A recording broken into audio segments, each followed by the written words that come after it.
Hi everyone, Aaron here for Zollotech, and today Apple released iOS 18 to the public. iOS 18 is out around the world at the same time for everyone as long as you have a supported device. And the great news is, if you have an iOS 17 supported device, you'll have an iOS 18 supported device. So iOS 18 supports all of the same devices that iOS 17 did. Now, Apple Intelligence is not in this update. That will be coming later on. And if you're looking to install iOS 18, all you need to do, if you haven't seen it already, is go into Settings, go down to General, go to Software Update, and you should see it there. If you're not seeing it, go into Automatic Updates, turn off Automatic Updates, go back and check it, and you should see it. Now, iOS 18 has a ton of new features and changes. If you want to jump to any specific feature or different thing I'm talking about, be sure to check out the chapters in the description below and below the video itself. Now, there's lots to talk about. Let's go ahead and take a look at what's new. On the home screen, on the initial look of the overall OS, it looks pretty much the same. However, we have a lot of customization here this time. If we press and hold, let me grab a few different apps and move them off this screen. So we'll just move a few of them here. We'll put them on the second screen and let go. You'll see they actually stay in place. You can now place your icons wherever you'd like to place them. So you still sort of have the same grid arrangement, but you can place them anywhere on the display. So maybe I want to place this icon down here. We'll place settings over here, place this one down here. You'll see things will try and auto arrange on their own, but it will allow you to move them wherever you'd like. So it can take a little bit of practice to get them where you want exactly. You'll see they're moving not exactly how I want, but now we've customized the location of our icons, and you can do that and resize things such as widgets. So you can resize widgets, place the widgets wherever you'd like as well, but again, it sort of snaps to a grid. So it's not as easy to move those where you want, but they will snap to the grid and you can place them wherever you'd like. If we go ahead and rearrange these again, let's make this a little bit larger and tap Edit in the upper left. We now have the option to customize. Under Customize, we have a few different options for the icons themselves. We can make them small or large. Making them large removes the labels. And if we go to dark, it makes them have dark mode icons. This button here in the upper left will actually change back and forth between different light and dark wallpaper. And then we can switch it to an automatic mode, which will change based on whether or not we have light or dark mode enabled.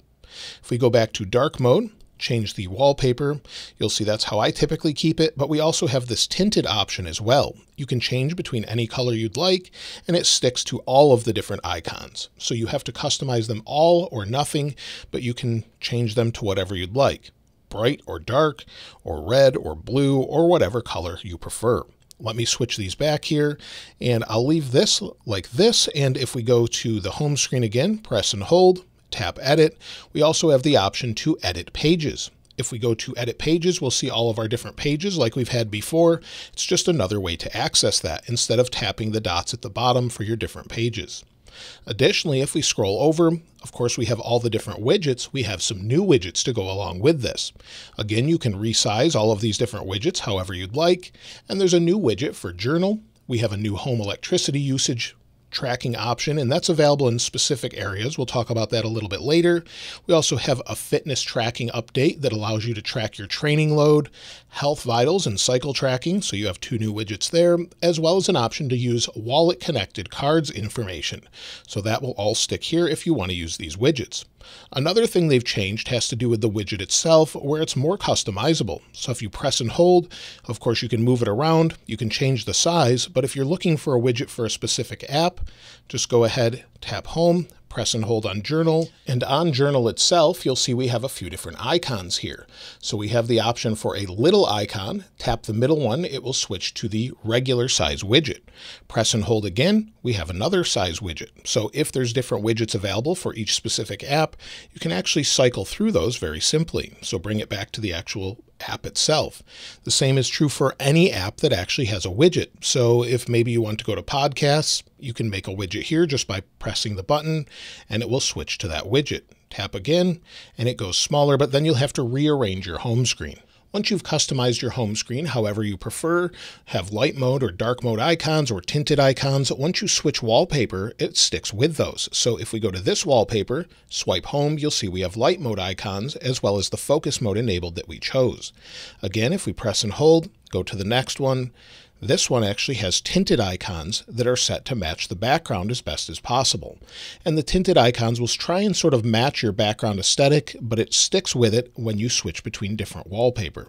So it's a nice way to have different customizations based on focus modes or anything else. Something else people have wanted for a very long time that Apple has brought this time around has to do with locking your apps.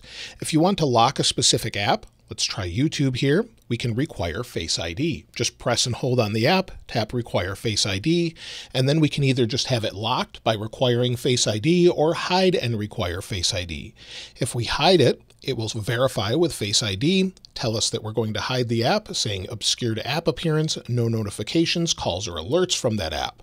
We'll go ahead and hide the app, and now if we go over to the app library itself, scroll all the way to the bottom, you'll see there's nothing here. YouTube is fully disappeared. And if we scroll to the bottom of the app library windows, you'll see we have a hidden folder option. Tap on the hidden folder, it will verify with Face ID or Touch ID, and you'll see your hidden apps. So that's a nice little way to hide or unhide apps. And if you want to unhide them, just tap or press and hold on it, tap Don't Require Face ID.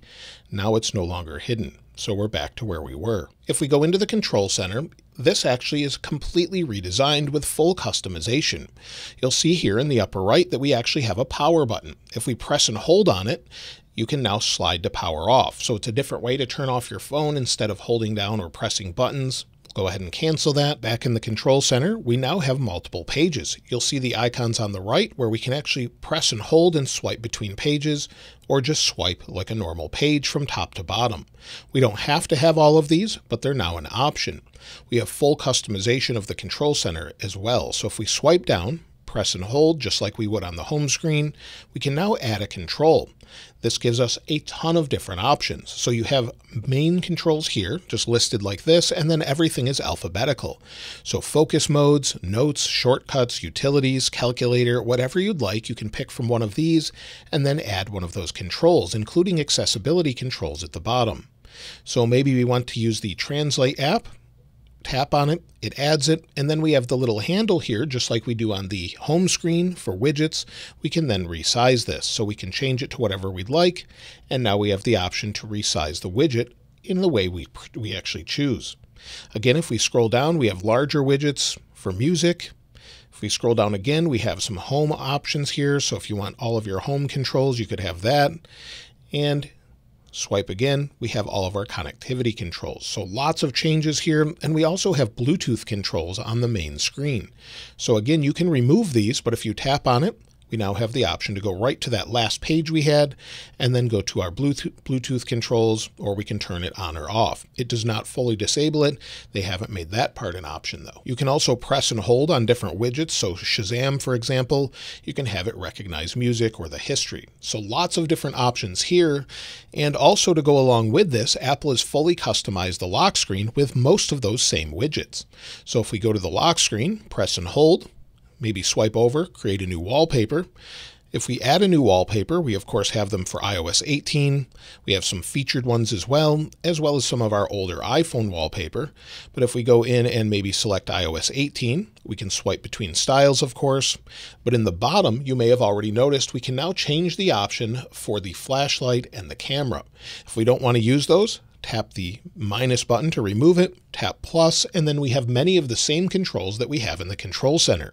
So we have capture, clock, connectivity if you want to switch between that, light and dark mode, and most of the same options we have with accessibility. So if you want to add something specifically, maybe the calculator, you can add that here, and you can do the same on the left-hand side here. So maybe you want to use a shortcut to activate an application, or maybe you want the camera on the left side, you can do that.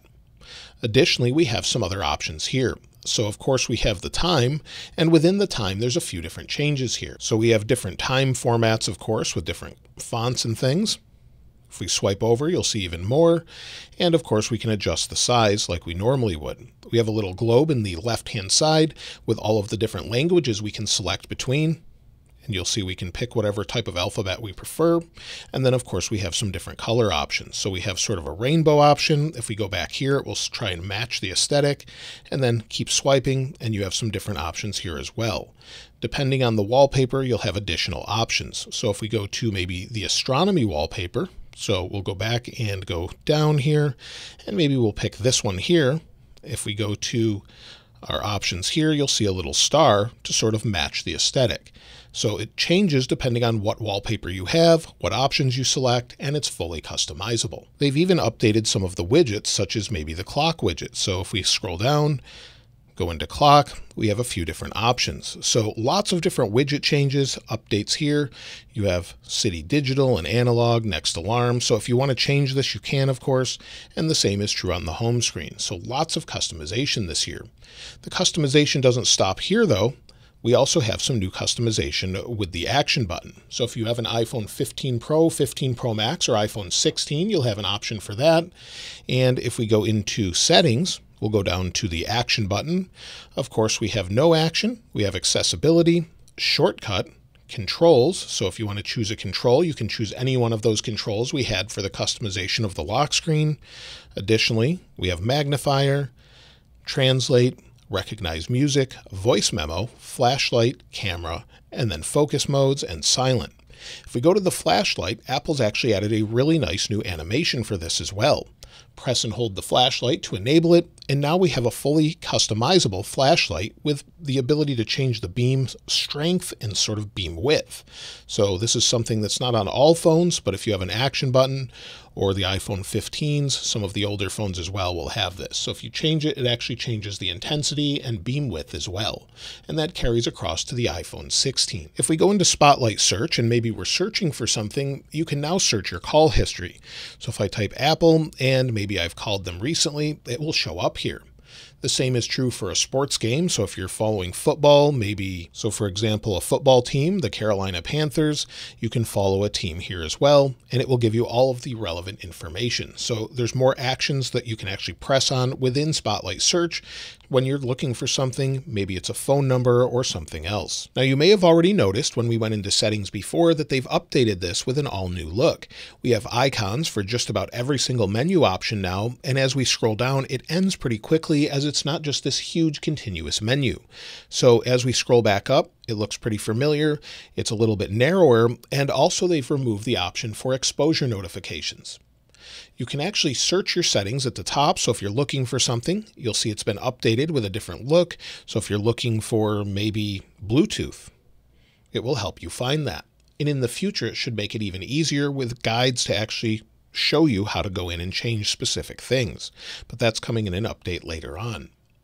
Additionally, all your apps at the bottom here, where it says apps, are sorted alphabetically.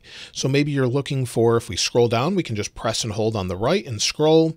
Maybe you're looking for fitness or Find My or any specific app, you can easily find it here. You can search and use audio or voice dictation to search as well. Again, at the bottom of settings, we have iCloud. We can now jump directly into our iCloud account. So within iCloud, we have a fully redesigned page where we have our subscriber status to iCloud Plus. We've got recommended suggestions for things that it thinks we may want to do, get to know iCloud or use iCloud on the web.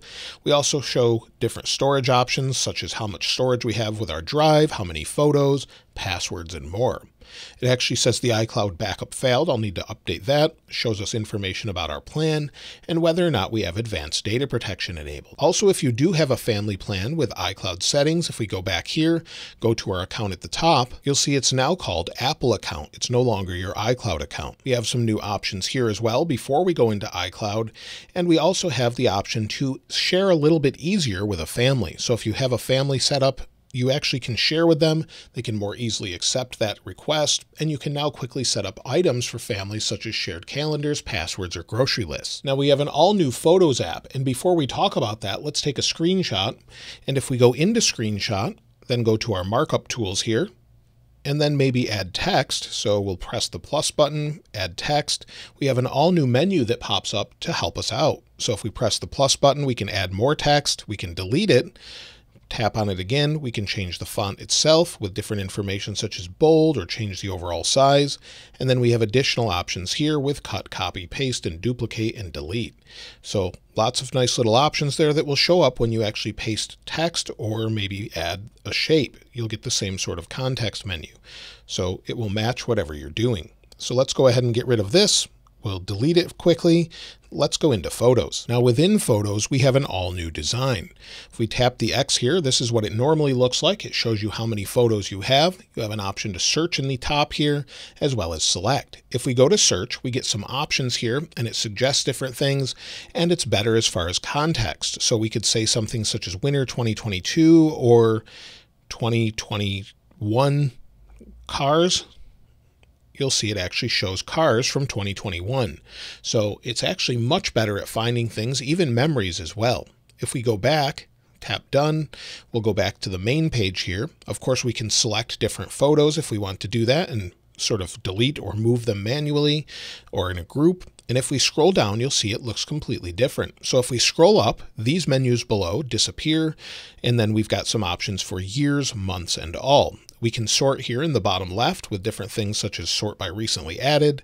We can filter them. If we go back, we can go to view options and change that as well. So we could change it to an aspect ratio grid or a square photo grid. So all of those features are still here, but if we scroll down, this is where it changes.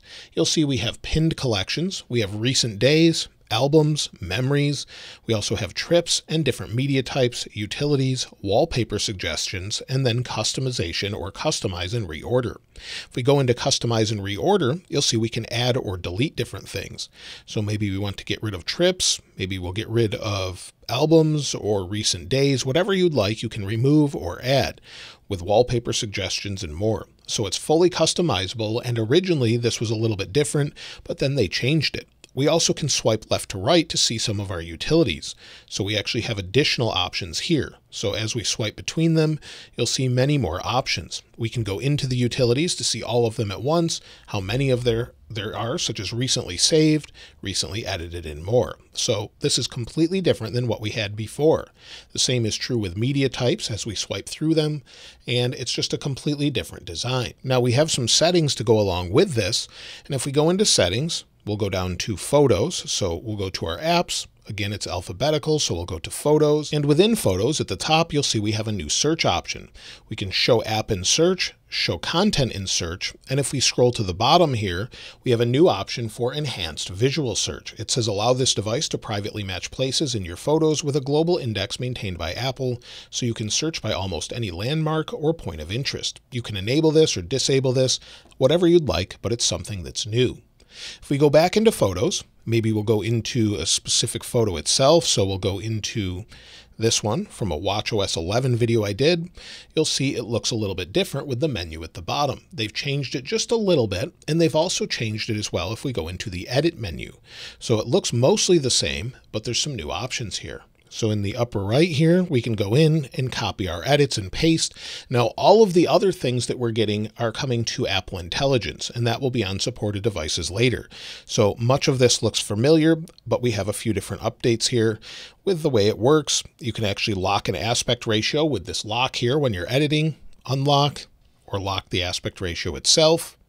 We also have some options here in the upper right to copy all of the edits. So if we copy the edits, we can then paste or select what specific edits we want to copy. So they've made some updates to make it easier to determine what you're doing. So maybe if we change, we'll go back to adjust. We'll change this here. We'll just change the contrast. And then if we change the brightness, then we'll change the black point. And again, if you just make all of these different changes and then you go to copy edits, now we have additional options. So it's dynamic based on what you've actually edited. So if you want to copy the crop or the adaptive changes you've made, you can do that and then paste them on something else. So if we go back, we'll tap done. If we go back to a different photo, tap the edit option, then go to the three dots in the upper right, we can paste edits, and then it will paste all the changes I just made. So we had some of this before, but you couldn't select the specific things you're pasting. Now back in the main photos page, if we go to modify, there's some new options here. So we can customize the pinned collections as well. So maybe we want things such as memories or featured photos. Then you can arrange what order they're in as well. So whatever works for you, whatever you'd like to see there, you can select.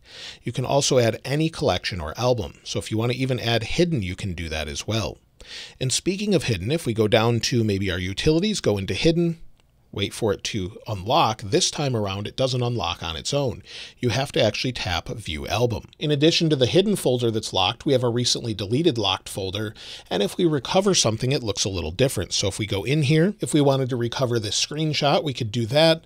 And if it was in the hidden folder and locked, it will actually show up in a locked recently recovered folder as well. Now we have our little account icon in the upper right. If we go into that, not only does it show how many photos we have, the sync status, or your shared libraries. If we scroll down, we have iCloud links and some options for view options. So if we don't want HDR enabled, we can turn that off.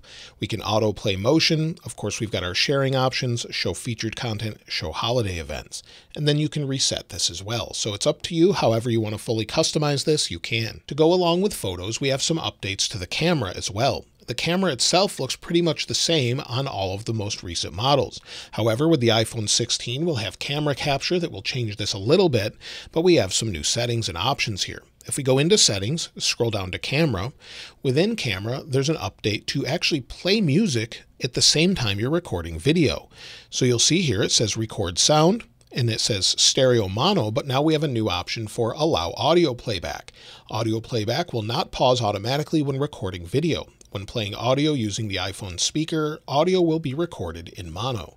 So if you leave this on and you're playing a song, maybe we'll just play a song here. While you're playing a song, if we go into the camera, go to video, it will continue actually playing that song as you're recording. So that's something that's been updated that's a little bit new. Additionally, if we go into our settings, we have another option here. So if we go into preserve settings, we have a new option for controls menu. You can preserve the previously used camera tool when expanding the controls menu. If you have this enabled, and we go into the camera, and then we go into our tools, we'll press the little arrow here, and maybe we'll go into ProRes, or we could swipe over, use something else here. Maybe we want to go into action. If we swipe home, go back into camera, go back into our tools, it will stay on whatever we used last.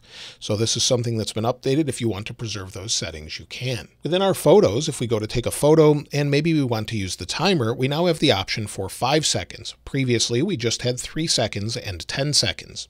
If we're taking a photo and we want to enable the flash, of course, we can just tap, but now we can get more options by pressing and holding.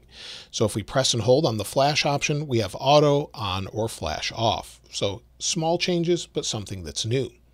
Also, for taking a portrait photo, they've updated this. So maybe we change this to something else. We now have a new control where we can control the actual light itself. So we can change this here from light to dark, making a change however we'd like. Something else Apple added in the camera app is if we go to video and maybe we're recording a video, we now have the option to pause the video while we're recording. This is something I know a lot of people have wanted for a long time, so you can simply pause, reset, then continue. So that's great. If you've wanted to use that feature, it's now here. Now let's take a look at music. If we go into music and maybe we're in an album, if in that album we tap on the song itself, you'll see we have some new controls at the top. They've increased the size of shuffle, repeat, and autoplay. So it's great, makes it easier to press, easier to see, and it's something that's been updated. If we scroll down within this album, you'll see that we now have the full title name. So there is no mathematics to love and loss, and if the title's longer, it will just keep expanding. It will no longer cut off the title, so you can see the full song name right here. Also, there's updates with adding different songs. So maybe if we tap the 3-dot menu here, we have the option to add to library. We can now play next or play after. They've removed play last to play after, making it a little clearer. So if you want to play that after the next song, you can do that. Additionally, if we go back, maybe press and hold, we can now add the whole album to a queue. Tap on add to queue, and now it's been added to a queue of songs. So again, go back in and you can see your queue here, scroll down, and you've got all the songs it's going to play. Additionally, if you want to clear the queue, you can do that. Just tap clear, clear queue, and it wipes it out, and you can start this over and listen to whatever you'd like. Now we have a really great feature that's for accessibility, and while we'll talk about accessibility features later, I wanted to mention this one as it's related to music. If we go into our accessibility settings and scroll down, we now have an option for music haptics. This allows us to feel our music. So maybe you're hard of hearing or you're deaf completely, you can actually turn on music haptics, play a sample, and it will vibrate the phone to sort of a song sample, and then it shows different apps that it's available in. Third-party developers can add this as well, and if we go into a song that's playing it, we actually can not only feel it, but we have an option to turn it off. So we can keep it turned on maybe in the menu, and if we want to enable it for a specific song, we can do that. So it's really simple to use and very great that they've actually added this. Also, if we swipe home, let's go to the main menu. They've changed the browse menu to new. They've sort of changed this throughout the OS. So that's been updated. And we now have the option to actually share play using spatial audio, but share playing to additional things such as Apple TV, Bluetooth enabled speakers, or even a HomePod. So if we maybe share to a HomePod here, give it just a moment. There, we're playing the song. We now have options to share play in the bottom. So we can tap on the little icon here and enable share play using a QR code if we want to do that. So we can share play and let others control this on our HomePods and other devices. And with that QR code, we can share play this with people who don't even have Apple Music subscriptions. So if you want to just have friends over, they want to sort of contribute or change between it, you can now do that. If we go into podcasts, podcast gets an update here as well. Within a podcast, we now have chapters. So if the podcast creator has actually added chapters, you'll see them here as we scrub through different areas. And if they've added them within their notes, you'll see them as well. So within the notes, they have the option to add different chapters. And if they're here, you can tap on those chapters just to jump directly to that part of the podcast that you want to listen to. Very similar to what we have at the bottom of this video with chapters. In addition to this, search has been greatly improved. So maybe we're searching for Apple. You'll see all podcasts, what's in your library, and it sort of updates as you type. So maybe we just want iPhone. As we type, it will update the podcast with things that are relevant. If we tap cancel on this and we go back to this podcast, if we want to share this podcast, this has been updated to allow us to share from a specific point. So if we share the episode, we can now share from start or share from 2636 where we were listening. So you can share from either or, then share it to whoever you'd like from that specific point. If we go into the TV app, we'll swipe over. Within TV, if maybe we're playing a show, and if that show specifically supports it, we have a new Insights feature. Now, this is on a lot of different Apple TV Plus episodes. So Ted Lasso here in this case, if we go into Insight, you can see information about every one of the actors in the scene. And if maybe we jump to the next section here, if there's music playing, you can then add that music to a playlist.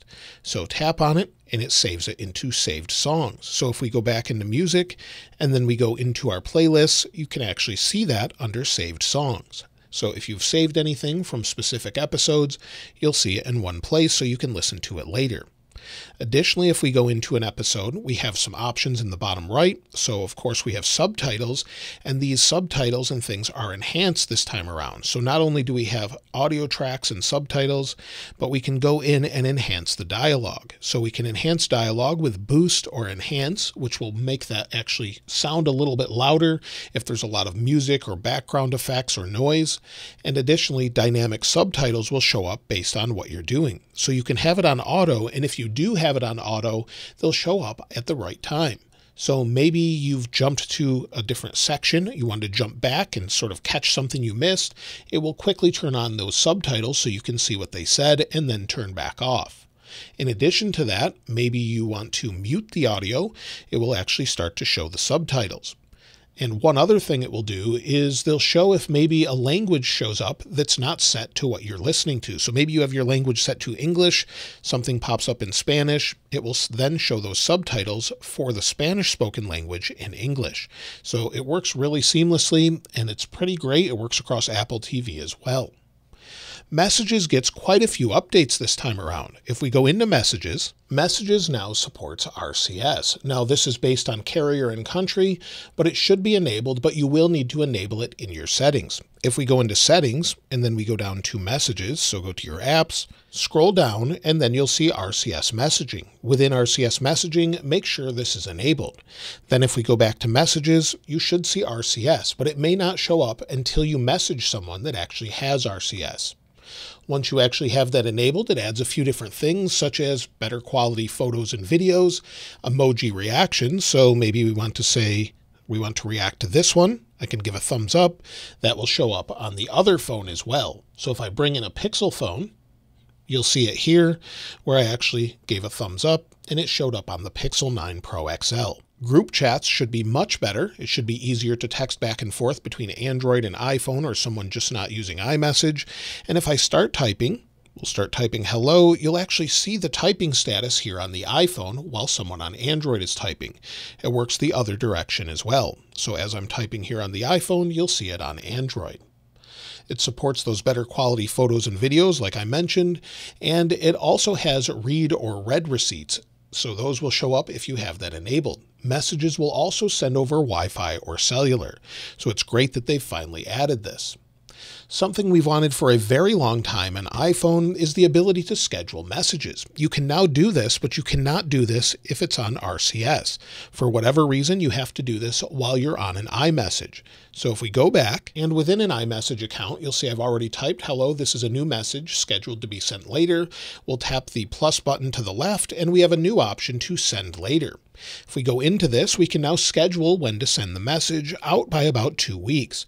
So you'll see some of it's grayed out, but if we select maybe this date here, the release date of the iPhone 16, we'll go ahead and select maybe 1 p.m., select whatever you'd like, AM, PM, and then go ahead and tap send. Now it's scheduled. We have the option to edit the message. We can send it now, edit, or delete it altogether. Then we could send another one or schedule multiple messages. So this unfortunately only works on iMessage. Maybe they'll bring it to RCS a little bit later. You can also now send messages up to 100 megabytes. So if you have a big photo you want to send, high quality video, you can do that. And it also improves low quality images. So if you have low quality image mode enabled, it should be improved for minimal loss. We also have the option to format text. So this is a test message for the iOS 18 video. So I'll just let him know here. And maybe I want to highlight some of the words. Tap on the word here. We can of course revert it, but let's go ahead and highlight a couple things. So once we've highlighted them, we have this button here where we can actually format the text. So we can have reactions here. Not only can we have bold, italics, underline, or strike through, can turn those on or off. You now have the option for things such as big, small, nod, or ripple, or jitter, or bloom. All of these are available now. So if I want to change that, let's go ahead and hit send. You'll see it updates here, and then the text actually has effects there. So that's something they've added. Tapbacks also have a new design. So if we double tap here, you'll see the overall design is a little bit different. And you can also see here at the top who sent those tapbacks.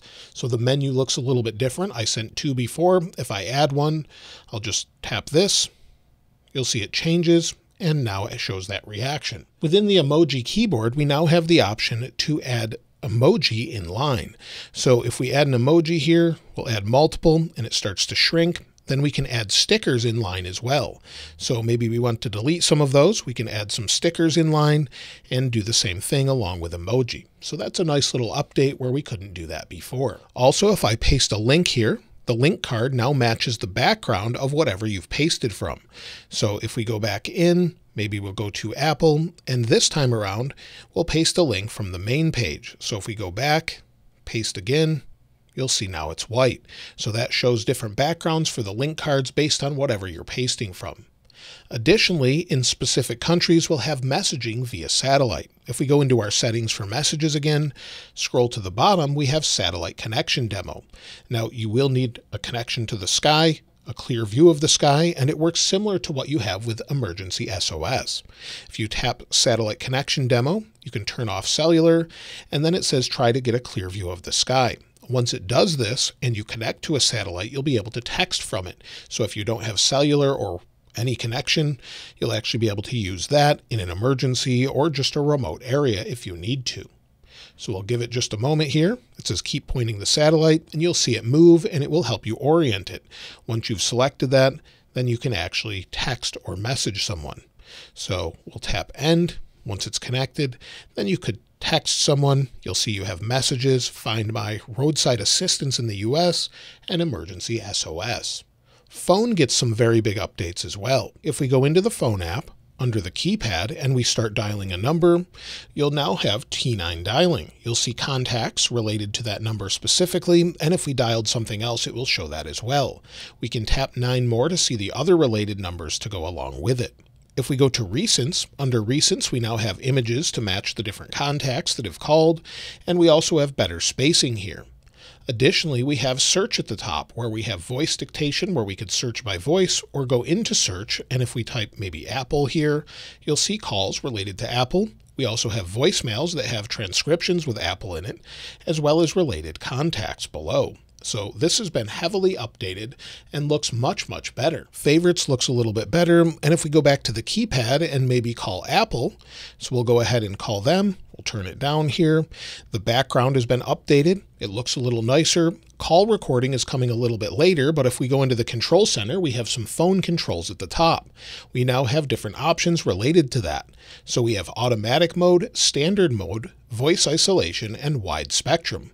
We also have our different lighting modes if we're in a FaceTime call. So this has been heavily updated, much nicer looking and easier to access. Back in our control center, if we go to our cellular data options, press and hold. If you have multiple SIM cards installed, you'll have those SIM card options here. Additionally, you can assign a custom voicemail per SIM card this time around, and you have live voicemail coming to more countries very soon. Additionally, third-party developers can incorporate live caller ID, allowing more caller ID information when on a phone call or receiving a call. Call recordings coming later this year, hopefully with iOS 18.1. It's a little confusing what Apple's saying about that, as originally they said it was on iPhone 12 and later, so we'll have to wait and see with that. Now, if we go back home and maybe we go back to a message, within messages, if I start typing an equation, maybe 19 plus 15, then I go ahead and tap the equals sign, it will automatically solve that equation or whatever we want. You'll see it says inline predictions, press space to input the predictive text. Now it inputs the actual answer and we're good to go. This works anywhere you can type text. And this goes along with the all-new calculator. While it looks very much similar to what we had before, they've now added it to iPad and added many new additional features. So tap the little calculator in the bottom left. We have the option for basic, scientific, math notes, or convert. Any of these calculators can be used in portrait mode now. So you have a portrait mode version of the scientific calculator. You have math notes. So you'll see math notes where you can solve math, use variables, and use math in your notes app. We'll take a look at that in just a moment. If we go back to basic here, we can go back and go into conversions. Within conversions, we have a ton of different options. So we can convert between temperature, speed, and many different options. So things such as area or currency. So if we go back, maybe convert from grams to tons, we'll put in 52,698, and it shows that it's 0.052 tons. We'll go ahead and maybe do something else. So we'll switch between conversions back to basics. We'll times this times 9, hit equal. It gives our option here. And in the upper left, we have a menu now where it leaves our equations that we've just solved. We can now press and hold. We have a history of it. We can copy the expression, copy the result, or delete it altogether. So it keeps history of that now. So that's super helpful. You can even create graphs and much more with math notes and other things as well. And again, this carries over to other apps such as Freeform or Notes. So you have unit conversions, graphing, variables, evaluate expressions, and much more. If we go into Notes itself, let's take a closer look at that. And within Notes, Notes is more powerful with math notes on the iPad as you have the Apple Pencil, so it makes it easier really. You have the same features here, but maybe you want to write something out. 12 plus 5. If you put an equals sign, it will ask you if you want to solve it. Then solve, and it will give you the answer. You can do this with any expression, write out many different equations, and have it saved here, and you can just look at it later. Additionally, if we go into a note, with variables here, you can say the house equals 1,000, the car equals $400. You can say car plus house, put a little equals sign there, and it will actually give you the answer. So it will solve for that, and you can do this with anything you want, with different lists of maybe your expenses or something else. Now I have a new note with some text here. If I highlight specific text, so let's go ahead and tap on this, we'll highlight iOS 18. If we tap on our options here, with our formatting options, we can now go to colors and change and highlight a color. So we want to highlight some text, maybe using orange or mint or maybe blue, whatever we want, we can highlight it, and then it will highlight that text. Additionally, if we create maybe a header area, so if we go back in, create our heading, we'll say features, of updates. Then we'll go down and maybe type iOS 18, iOS 18.1. It then creates an option here where we can actually shrink this into the title heading. So if we just tap the little arrow, it sort of hides that if we want to hide that away and we don't want to see that section. Something else that's really great that should be on iPhone 12 and later is the option to actually record audio and have it transcribe it. If we go in here, we can record audio. So under the attachment, record audio. This is new audio for iOS 18 features showing the new transcribe feature. Now, this didn't transcribe it, but if I tap on this option, it shows the transcription. It will do this in real time.